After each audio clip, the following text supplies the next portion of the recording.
everyone, എല്ലാവർക്കും സുഖമാണെന്ന് വിശ്വസിക്കുന്നു. ഫ്രണ്ട്സ്, ഇത് നിങ്ങളോട് സംസാരിക്കാൻ ആഗ്രഹിക്കുന്നത് രണ്ട് കാര്യങ്ങളെക്കുറിച്ചാണ്. പാഷനും ഡിസയറും. അതെ, അഭിനിവേശവും ആഗ്രഹവും. പലർക്കും ഈ രണ്ട് വാക്കുകൾ തമ്മിൽ മാറിപ്പോകാറുണ്ട്.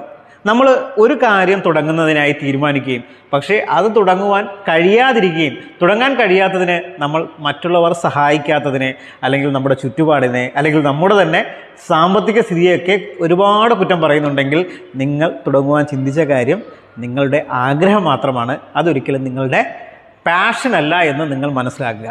മറിച്ച് ജയമോ തോൽവിയോ എന്ന് രണ്ട് ചിന്തയില്ലാതെ ഞാൻ ചിന്തിച്ചത് നടക്കുമെന്നും അതിനായി ഒരാളെയും കുറ്റം പറയാതെ അല്ലെങ്കിൽ അവരെ ആശയപരമായി നമ്മുടെ കൂടെ നിർത്തി ചുറ്റുപാടിനെ അനുകൂലമാക്കി അതിനുവേണ്ടി ചാടി ഇറങ്ങുകയും നിങ്ങൾ ചിന്തിച്ച കാര്യം നടത്താൻ കഴിഞ്ഞെങ്കിൽ നിങ്ങൾ മനസ്സിലാക്കിക്കോളൂ, നിങ്ങൾ ചിന്തിച്ച കാര്യം നിങ്ങളുടെ പാഷനാണ്.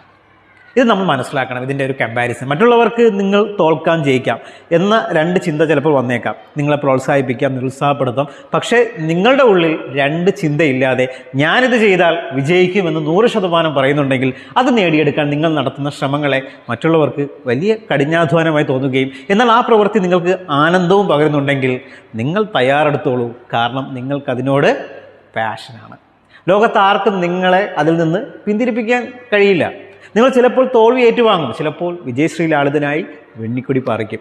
പക്ഷേ എന്തു തന്നെയായാലും നിങ്ങളത് ചെയ്തിരിക്കും. ആയതിനാൽ നിങ്ങൾ ഏതൊരു കാര്യം സ്വന്തം ഇഷ്ടപ്രകാരം തുടങ്ങുമ്പോൾ ചിന്തിക്കുക, ഇത് ആഗ്രഹം മാത്രമാണോ അതോ നിങ്ങൾക്കതിനോട് അഭിനിവേശമാണോ എന്ന്. സോ നിങ്ങളുടെ പാഷനെ മുറുകെ പിടിച്ച് ആഗ്രഹങ്ങൾ പൂർത്തീകരിക്കാൻ നിരന്തരം പരിശ്രമിക്കുക. ഓരോ ദിവസത്തെയും ഉപയോഗപ്പെടുത്തുക. Friends, stay healthy every day. നിങ്ങളുടെ പാഷനെ ഒന്ന് കമൻറ്റ് ചെയ്യുക.